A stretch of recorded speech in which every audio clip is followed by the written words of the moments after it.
ಕ್ರಿಸ್ತನನ್ನು ಪ್ರತಿಫಲಿಸುವಂತೆ ನಿಮ್ಮ ಆತ್ಮಗಳನ್ನು ವಾಕ್ಯದಲ್ಲಿ ಬಲಪಡಿಸುವ ಅನುದಿನದ ಧ್ಯಾನ. ಇಂದಿನ ಧ್ಯಾನದ ಶೀರ್ಷಿಕೆ, ಯೇಸು ತನ್ನ ಶಿಷ್ಯರಲ್ಲಿ ಆಲೋಚನೆಗಳನ್ನು ತುಂಬಿದನು. ಈ ದಿನದ ದೇವರ ವಾಕ್ಯ, ಅವರು ಪೇತ್ರ ಯೋಹಾನರ ಧೈರ್ಯವನ್ನು ನೋಡಿ ಇವರು ವಿದ್ಯೆ ಇಲ್ಲದವರು, ತಿಳುವಳಿಕೆ ಇಲ್ಲದವರು ಎಂದು ಗ್ರಹಿಸಿ ಆಶ್ಚರ್ಯಪಟ್ಟು ಅವರು ಯೇಸುವಿನೊಂದಿಗೆ ಇದ್ದವರೆಂದು ತಿಳಿದುಕೊಂಡರು. ಅಪೊಸ್ತಲರ ಕೃತ್ಯಗಳು 4ನೇ ಅಧ್ಯಾಯ 13ನೇ ವಚನ. ಆದಾಮನು ಬಿದ್ದು ಹೋದ ಸಮಯದಿಂದ ಕ್ರಿಸ್ತನು ತನ್ನ ವಾಕ್ಯವೆಂಬ ಬೀಜವನ್ನು ಮಾನವ ಹೃದಯದಲ್ಲಿ ಬಿತ್ತುವ ಕೆಲಸವನ್ನು ತಾನು ಆಯ್ದುಕೊಂಡ ಸೇವಕರಿಗೆ ಒಪ್ಪಿಸುತ್ತಿದ್ದನು. ಆತನ ಈ ಭೂಲೋಕದ ಜೀವಿತಾವಧಿಯಲ್ಲಿ ಆತನು ಸತ್ಯದ ಬೀಜವನ್ನು ಬಿತ್ತಿದನು. ಅದನ್ನು ತನ್ನ ರಕ್ತವೆಂಬ ನೀರುಣಿಸಿ ಪೋಷಿಸಿದನು. ಪಂಚಾಶತಮ ದಿನದಂದು ನಡೆದ ಮಾನಸಾಂತರಗಳು ಈ ಬಿತ್ತನೆಯ ಫಲವಾಗಿದ್ದು, ಕ್ರಿಸ್ತನ ಕೆಲಸದ ಸುಗ್ಗಿಯಾಗಿದ್ದು, ಆತನ ಬೋಧನೆಯ ಶಕ್ತಿಯನ್ನು ಪ್ರಕಟಗೊಳಿಸುತ್ತದೆ.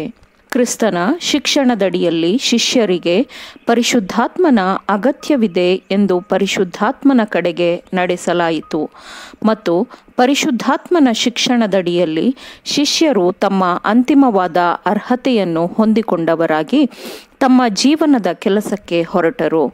ಅವರು ಅಂದಿನಿಂದ ಅಜ್ಞಾನಿಗಳು, ಅಸಂಸ್ಕೃತರೂ ಆಗಿರಲಿಲ್ಲ, ಯಾವುದೋ ಸ್ವತಂತ್ರ ಗುಂಪಿಗೆ ಸೇರಿದ ವ್ಯಕ್ತಿಗಳಾಗಿರಲಿಲ್ಲ, ಹೊಂದಿಕೊಳ್ಳದ ವಿವಾದಿಸುವ ವ್ಯಕ್ತಿಗಳಾಗಿರಲಿಲ್ಲ. ಅವರ ನಿರೀಕ್ಷೆಯು ಅಂದಿನಿಂದ ಲೌಕಿಕ ಶ್ರೇಷ್ಠತೆಯ ಮೇಲೆ ನೆಲೆಗೊಂಡಿರಲಿಲ್ಲ. ಅವರು ಒಮ್ಮನಸ್ಸಿನಿಂದ ಕೂಡಿದವರೂ ಆಗಿದ್ದು, ಅವರ ಹೃದಯವೂ ಪ್ರಾಣವೂ ಒಂದೇ ಆಗಿತ್ತು ಎಂದು ವಾಕ್ಯವು ಹೇಳುತ್ತದೆ. ಕ್ರಿಸ್ತನೇ ಅವರಿಗೆ ಆಲೋಚನೆಗಳನ್ನು ತುಂಬಿದನು. ಕ್ರಿಸ್ತನ ರಾಜ್ಯವನ್ನು ಉನ್ನತಗೊಳಿಸುವುದು, ಪ್ರಗತಿಗೊಳಿಸುವುದು ಅವರ ಗುರಿಯಾಗಿತ್ತು.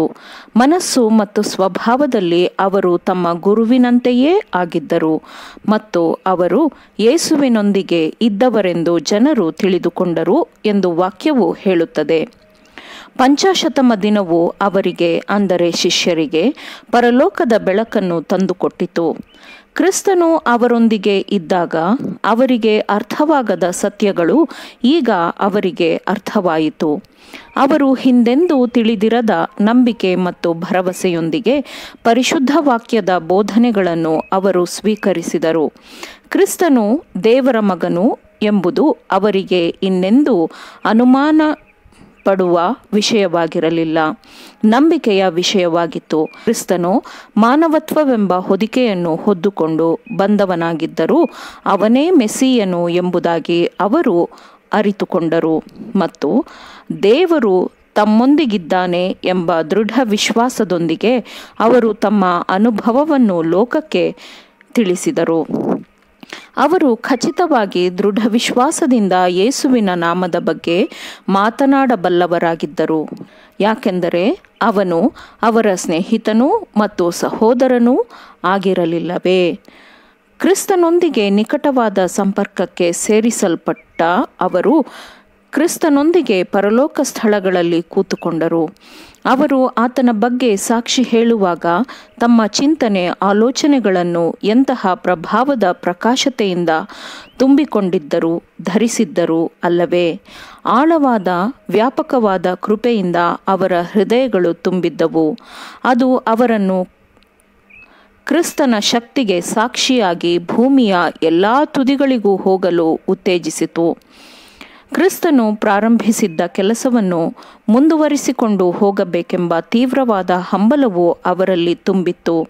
ಪರಲೋಕಕ್ಕೆ ತಾವು ಮಾಡಬೇಕಾಗಿರುವ ಕೆಲಸದ ಶ್ರೇಷ್ಠತೆಯನ್ನು ಮತ್ತು ತಮ್ಮ ಕೆಲಸದ ಜವಾಬ್ದಾರಿಯನ್ನು ಅವರು ಅರಿತುಕೊಂಡರು.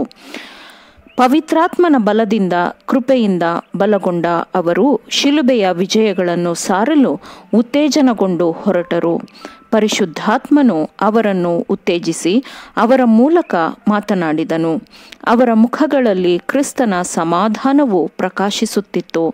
ಅವರು ತಮ್ಮ ಜೀವನವನ್ನು ಆತನ ಸೇವೆಗಾಗಿ ಅರ್ಪಿಸಿದ್ದರು ಮತ್ತು ಅವರು ಕ್ರಿಸ್ತನಿಗೆ ತಮ್ಮನ್ನು ತಾವು ಸಂಪೂರ್ಣವಾಗಿ ಒಪ್ಪಿಸಿಕೊಟ್ಟಿದ್ದರು ಎಂಬುದನ್ನು ಅವರ ಗುಣಸ್ವಭಾವಗಳೇ ಸಾಕ್ಷಿಯಾಗಿ ತೋರಿಸುತ್ತಿತ್ತು.